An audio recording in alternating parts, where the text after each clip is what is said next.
You can wish me a happy new year by helping me get this video to 2,000 likes. Oh, and subscribe and click the notification bell too. Thank you.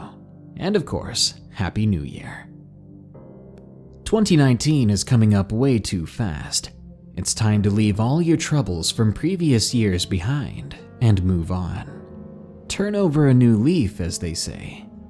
But some things, no matter how hard you try to forget, seem to haunt you forever. These are 5 allegedly real New Year's horror stories. No amount of New Year's resolution can fix these nightmares. If you want your story to appear in an episode of Darkness Prevails, share it with us at darknessprevails.org. Also, favorite and follow my podcast at dppodcast.com. What was in that house?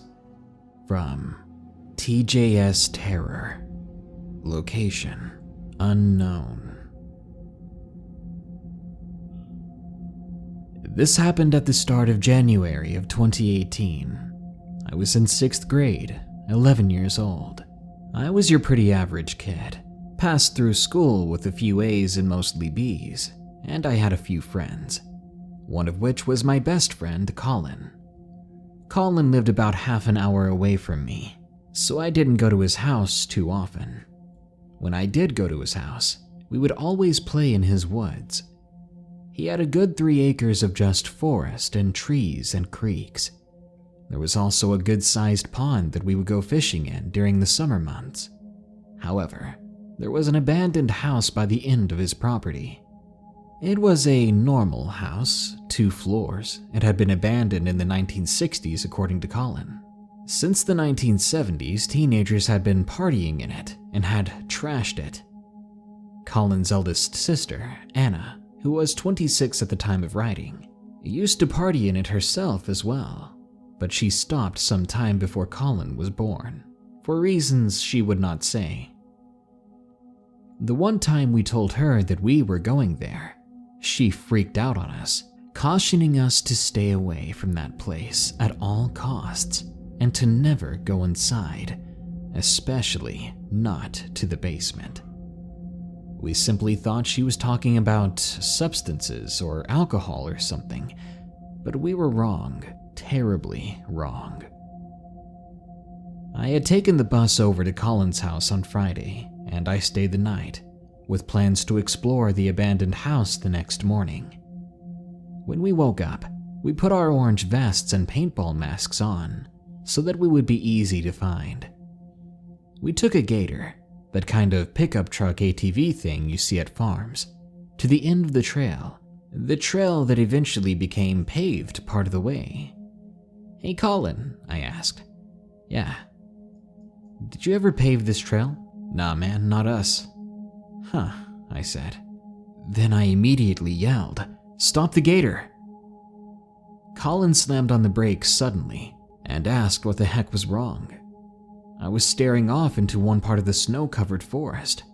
There appeared to be the remnants of a foundation of a house just in the middle of the woods. All that remained of the house was part of the stairs. I thought it was both eerie and a bit mesmerizing to see nothing but a set of stairs in the middle of the forest.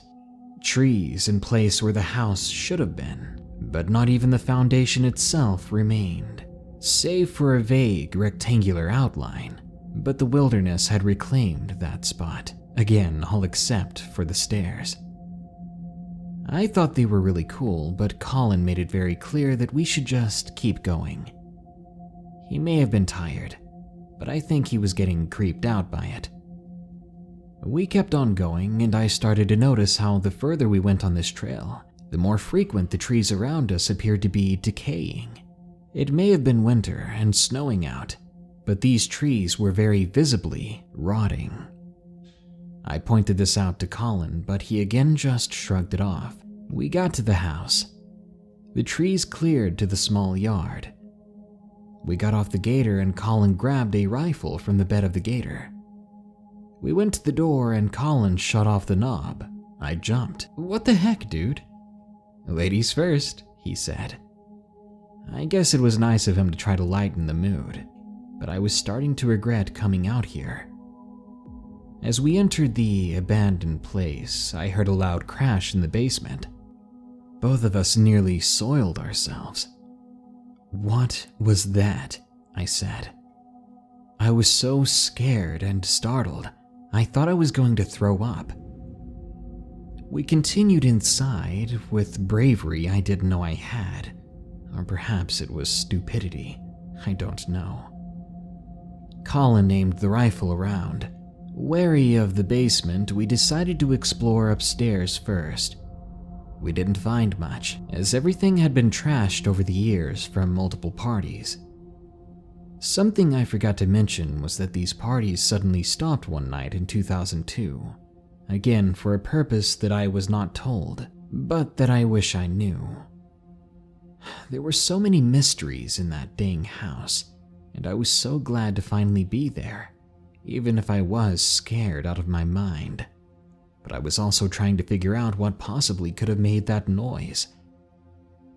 We finished upstairs and went to the main floor. Once again, we found nothing. But as we made our way to the back door, we found bits of deer, fresh bits, legs, innards. We found the trail of viscera and followed it to the basement door, and it led down to sheer darkness. We looked at each other. "We should definitely not go down there," I said, but was cut off by Colin. "TJ, be quiet." His eyes were wider than I'd ever seen them, so wide I thought the skin would tear from his temples. Colin pointed toward the basement, and I saw it. 2 yellow eyes the size of grapefruits. We didn't sit there waiting around to see what it was, and instead screamed. The eyes began to approach us, but I turned ready to run and telling Colin to fire at it, but Colin had already turned to run as well. We dashed to the door, which we had closed as we stepped inside, but now it was jammed, the old broken thing. I fiddled with it desperately, as the thing that was pursuing us took what Colin would later call an impossibly long step towards us. I didn't see what was happening behind us, but Colin said that the thing was leaning over us, ready to grab at us. I swear to God, I felt breathing, and my heart sank. "TJ, move!" A mere second after I took my hands off the doorknob, Colin blew another hole through it, which, now that I think of it, was probably why it got jammed in the first place. This time, it released its hold, and the door blew open. We ran to the gator, and Colin floored it. We almost crashed when we heard a loud shrieking coming from behind us back at the house, but we didn't stop, and we didn't turn around. We kept going until we made it back to Colin's place. There, we called the police, and since I knew they wouldn't come if we said there was some monster in that house, we said that there was some dangerous homeless person there. Colin's parents weren't home at the time, and his siblings were off doing things, so it was just me and him. The cops came after what seemed like an entire hour, obviously not putting much urgency into our case. We told them that it, or he, was in the basement of that abandoned house. They came back again after 45 minutes. They were radioing for a coroner and a forensics unit. At least that's what I think I heard, from watching and hearing from inside the house. We would only later learn what they found in that basement. And by the time they got there, as these stories usually go, the creature was long gone, but they did find the viscera, except there was more than just deer parts down there.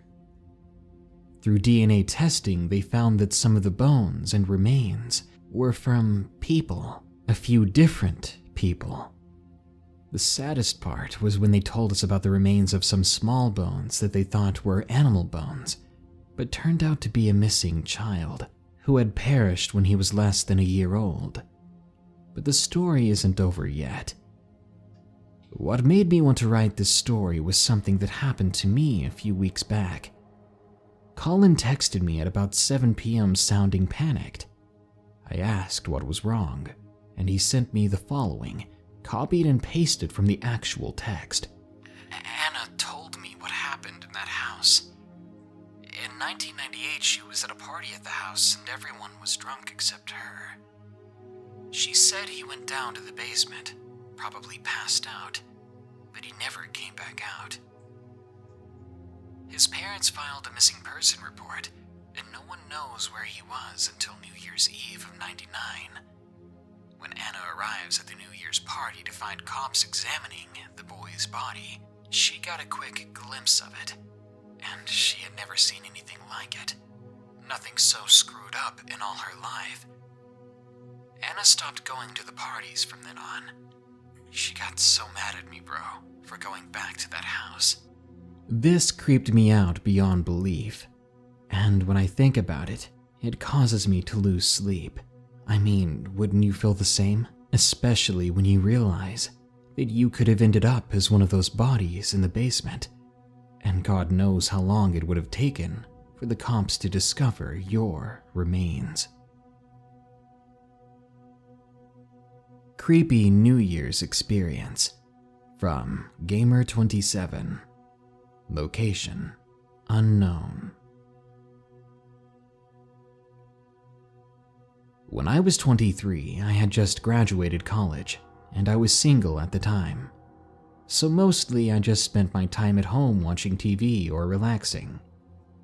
On this particular New Year's Eve, I decided to go to 7-Eleven to purchase some soda and snacks for an upcoming New Year's special on TV. So I got what I needed, and I went to the counter to pay for my items, when a group of Hispanic teenagers came inside and began looking around the store, albeit suspiciously. I thought nothing of it and walked to my car in no rush when I saw them pointing and laughing at me. I heard words like ho and nerd. I sped up my walking pace and got inside my car. I drove away quickly and thought that was it. It was just some rude people. I went home just fine and began to watch the New Year's special. At about 2 a.m., now 2 hours after New Year's, I decided to call it a night. I woke up at about 4 to noises in my front yard. I think I could hear the sound of people flicking open lighters. Being lazy and tired, I didn't want to get up to check what the commotion was, so I simply thought, did I lock the door? And tried to go back to sleep. The next morning when I woke up, I was curious as to what was happening, so I checked my security footage from the front yard, as I had one of those Nest cams. Again, the previous night I was too lazy and tired to check the app. It was those guys from the gas station. They were smoking or whatever in my yard. But what really scared me was when I realized that I never locked the door. I knew this as I watched the security footage because I saw these strangers walk in and out of my house, and one of them even came into my room. I don't know what they did in my room or what they may have done to me because I don't have any cameras in my room, only in the hallways and the outside. After 5 painful minutes of watching this, the far from sober strangers exited my house, doing God knows what. They had followed me home from 7-Eleven. They had walked right inside while I slept, and I may never know what they did to me while I was sleeping. A couple of months later, they were on the news because they were caught trying to rob an old woman with a loaded weapon. So obviously, they were very much capable of some very bad things. Whenever I think of this story, I get the most sickening feeling in my stomach. New Year's Kiss from Devilishly Handsome. Location, Oregon. I guess I've always been a weird guy. It was New Year's Eve 2016. Most kids at my school had planned to go to a party at some popular kid's house. His parents were out of town celebrating. I wasn't a normal high schooler though, looking to get drunk like that. I wanted a good thrill to start off the new year, as part of a larger New Year's resolution I'd made to start doing things that pushed me to my limit. More danger, more excitement, more daring.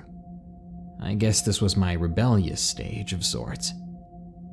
There was only one place I knew of that could provide the kind of adrenaline I was looking for. At the edge of my town, a mid-sized city in Oregon, there is an old abandoned meatpacking plant for pork, I think it was. It hasn't been in use for over 50 years, and though you would expect it to be a hotspot for urban explorers or teens wanting to hang out, for some reason people seem to make an effort to avoid the plant. The few people who would dare to enter refused to say much about their experiences there, normally deflecting and changing the subject entirely. But me, being the lunatic I was, I saw it as the perfect New Year's destination.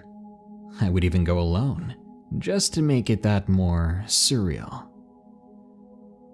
I left in my old green sedan at about 10:30 p.m., and it took about half an hour to get to the other side of town from my house. The street lights started going far and few between, with only an occasional house on the old farm road leading to it. I could see the silhouette of a towering dark red brick building on the horizon, and yet I felt oddly calm driving up to it. No fear at all.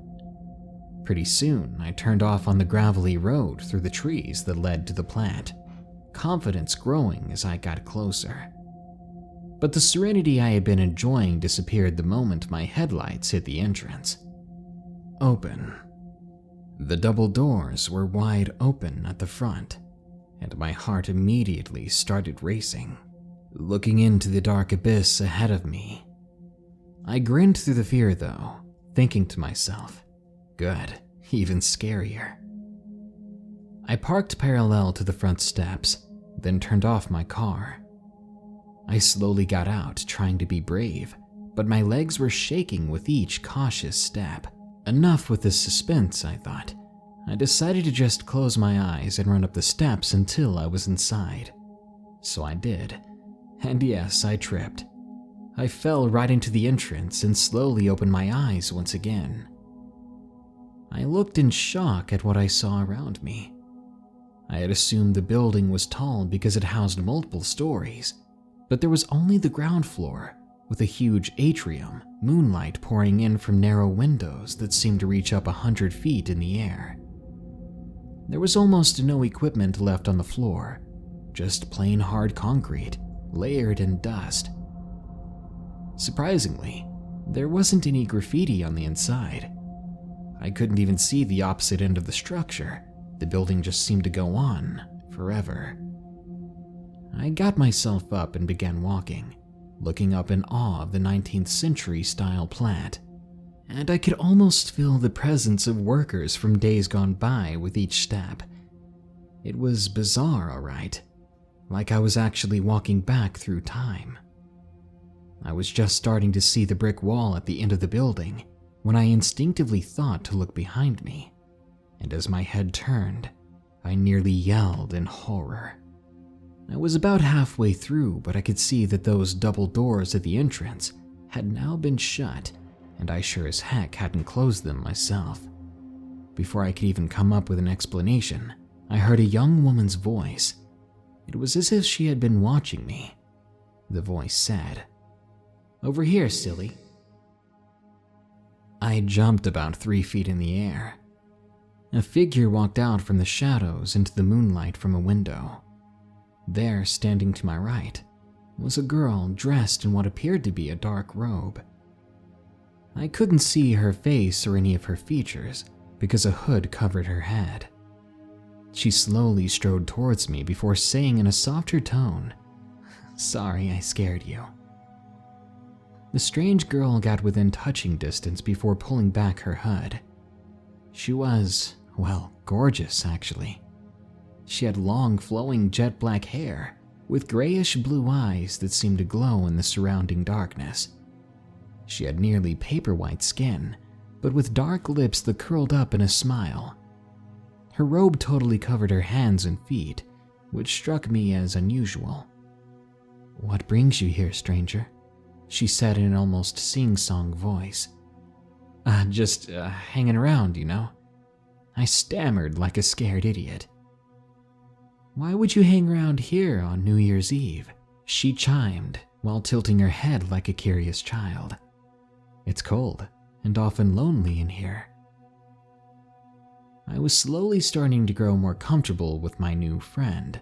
I answered, "Just looking for adventure, something a little different to start the year off with." Her smile grew even bigger, and now her teeth showed, porcelain white like her skin. "Would you like someone a little different to start the year off with?" I nearly fainted. Girls never paid attention to me before. "Sure," I said. We walked to the far wall together, without a word being spoken.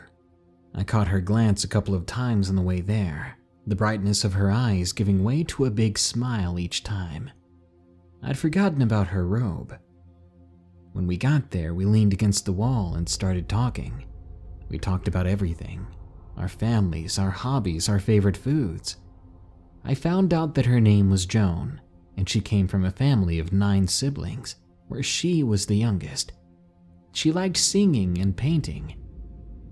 I asked her why she had come to the plant tonight, considering how scared most people were of it. "I've always loved this old building," she said. "I haven't left here since..." I must have looked very confused at this point. She changed the subject quickly. "So what time is it?" she asked. "Well, great timing. It's exactly midnight," I said, looking down on my phone. "Happy New Year." She gave me a wide smile. "You know, I was hoping to have a New Year's kiss with a cute guy, but I guess you'll have to do," she said playfully. Once again, I nearly fainted. Girls never talked like that to me, never wanted to touch, let alone kiss me. Sounds nice," I said. Now I was as nervous as I was walking into the plant, but in a good way this time. She said, "Close your eyes." I did, and she pulled me in close, grabbing my right hand with her left. I was leaning in, just about to kiss her, when I noticed something was off. I grasped her hand even harder in disbelief at what I was feeling. She tried to pull herself away when I brought her hand up to my eyes. "Stop it! Now!" she screamed. It was still fully enveloped in the robe, but I pulled back the sleeve before she could yank her hand back in. I stood there, mouth agape, tears beginning to stream down my face. I was too scared to even make a sound. There, in my now shivering hand, was hers. It had no skin, nails, or muscle, though. Just a bony, skeletal hand. White as her skin, white as her teeth. I dropped it, and it fell back to her side. She quickly tried to hide it behind her back. She mumbled quietly and desperately, "Please don't." But I was already running at full speed toward the entrance. I ran through the building, each of my steps gaining distance away from her, or so I thought. I began to panic, tears blurring my view of the doors, which were somehow open once again. I could hear her footsteps just behind me. No matter how fast I ran, there she was. I could feel breathing on the back of my neck. I tried zigzagging, but it was no use. All the way I heard her voice, repeated shouts of, "Please, stop, don't go." I bolted straight through the entrance, down the steps, and leaped towards my car. I scrambled through the passenger door, not bothering to close it, and crawled into the driver's seat, about to have a heart attack. I took one last look at the building, and I saw a dark-robed figure standing in the door. Its head hung low, and she seemed to be crying. Between sobs, I heard a painful, "Please, come back." I started the car and threw it into gear. I must have gone 100 miles an hour down the gravel driveway back onto the farm road as a plume of dust trailed the car. I zoomed back into town at lightning speed. I glanced at my car's clock, which read 4 a.m. How could this be? Just minutes ago inside the plant, my phone read midnight, the beginning of New Year's Day. When I made it home, I pulled crookedly into my driveway before running inside, bursting into my room. Then I locked all the doors and I closed the blinds. I didn't sleep for what seemed like a week. I had nightmares about the event for about a month. So much for my New Year's resolution. It's been nearly 2 years since then, but my encounter has not left my mind for one day, not since it happened. I find myself thinking about the strange pale girl nearly all the time. This New Year's Eve, I'm going back to the meatpacking plant because I think I love her. New Year Terror from Silverwolf 69. Location unknown. Despite being a glutton for paranormal encounters, I always say I would avoid it if I could help it. 2015 was a year when I really wish I could have helped it. I could have left that year without having one of the most terrifying experiences of my life. I have a friend named Alexander, who's a fan of the RPG Dungeons & Dragons. He is convinced that the game has actual supernatural or paranormal origins. My female friend Grace and I told him multiple times that that's just crazy. But he kept insisting that playing the game would release something. I heard crazy stories about people taking it too seriously, and he was the wizard, so I had a feeling that if he believed it, I would get dragged into it somehow. I was basically his sidekick after all. Like it would be up to me to solve his matters or problems. He called me on December 31st at about 11 p.m. and told me that he was really scared. Being half asleep, I asked, "What are you scared of?" He told me that he was fully convinced that he had accidentally summoned a succubus. Obviously, I was not believing him for a second.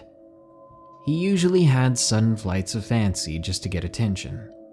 I asked him what made him so sure he had summoned a succubus, and he answered with, "A demon came into my room and said she would do things to me until I perished." I was seriously annoyed at that point. My friend was convinced that a demon woman told him something like that. I explained to him in my calmest voice that if he was indeed dealing with a succubus, she would be more forceful than that. He kept insisting it was true. I told him that he needed to do 3 things: take a hint, get a life, and let me go back to bed. He promised me a set of trading cards if I helped. He would not stop persisting unless I did something, so I eventually relented and took the offer. That agreement ended up being a mistake. The following night, I brought another female friend named Natalie with me. She didn't want to come with me, but I was able to convince her by promising that we would have something to deal with. She always wanted to see something paranormal, and I didn't want to go alone. Her mood was sour the entire time Alexander was telling us what happened. I asked him if we were supposed to sleep in his room while he slept on the couch. He shook his head and said he wouldn't be spending another second in his room or house, so he went to stay at a hotel. At this point, Natalie was extremely annoyed, and I was too. I told her that she could leave if she wanted, but she told me if I was being forced to stay in another person's house, she would stay to make sure I didn't break anything, even though I'm far from clumsy or stupid. At midnight, we were bored out of our minds. In fact, Natalie suggested we try to summon something like Alexander, but as a joke. I laughed and said, "Oh Satan, send us the demons of desire." We both laughed and eventually went to sleep, I woke up a few hours later. The clock clearly was shining 4:13 on the wall. I looked up and screamed.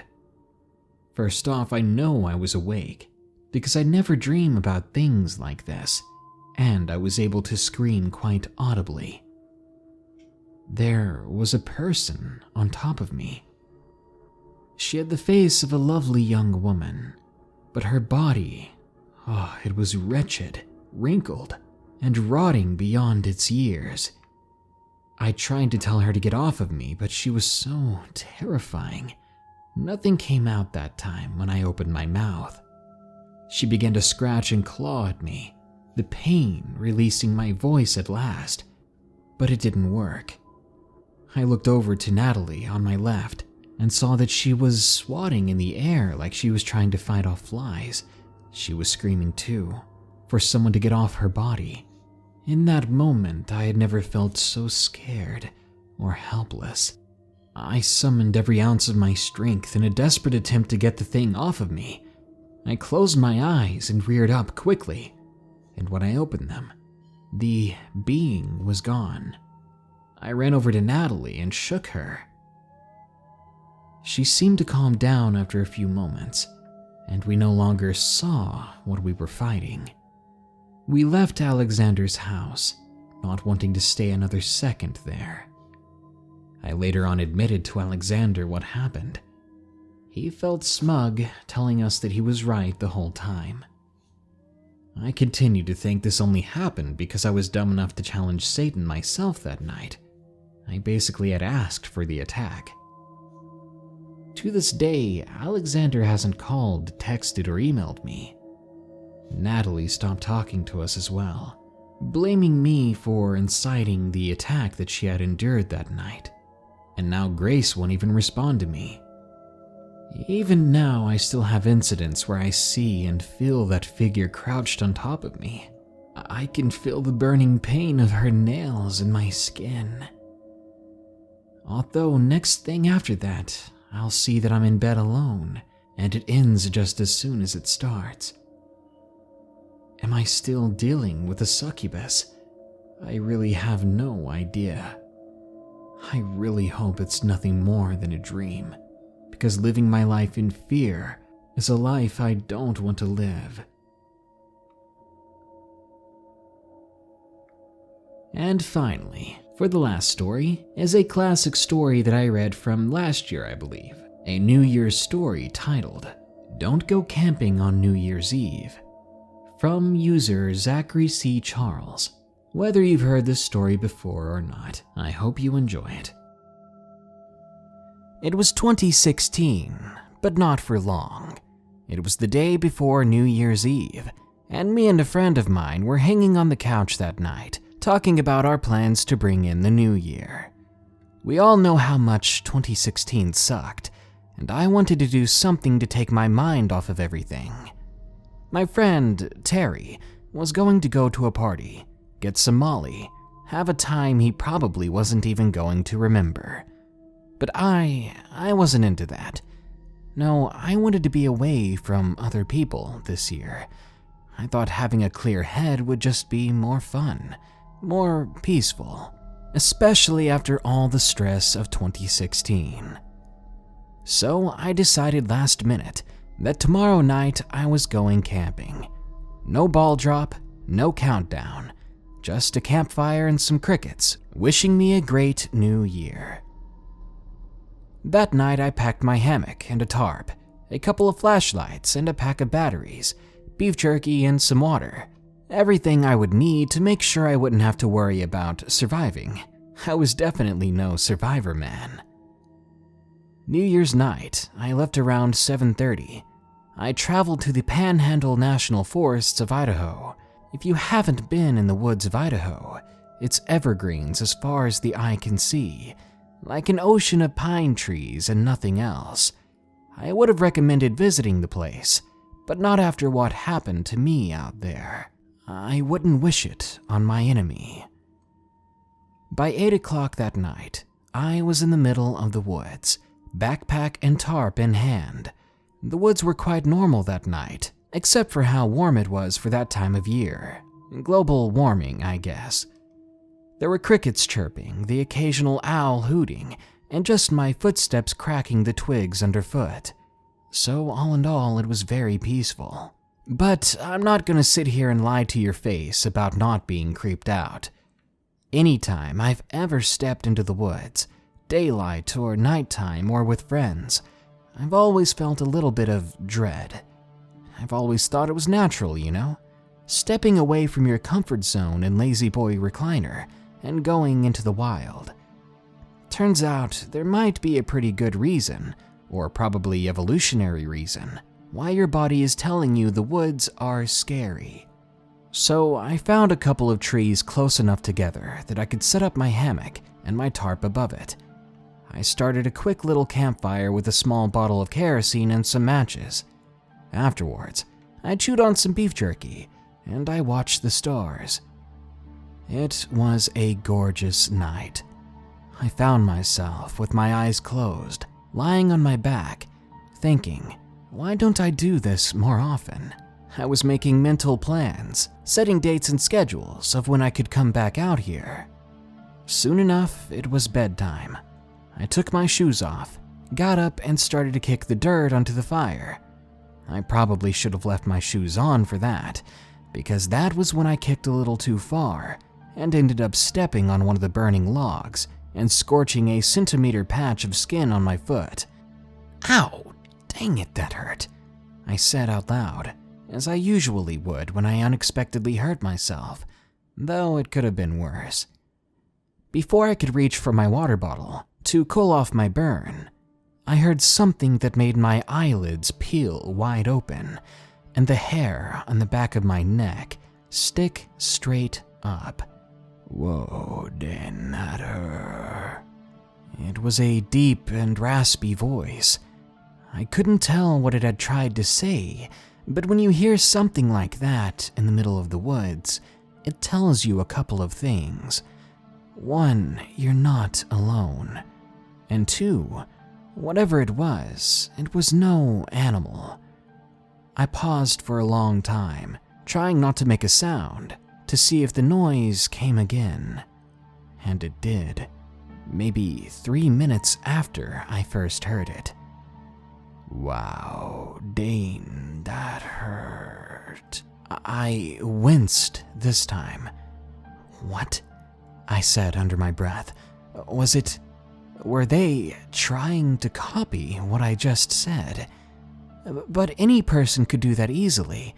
This person or thing was having trouble repeating what I said. In that way, it didn't sound like a person.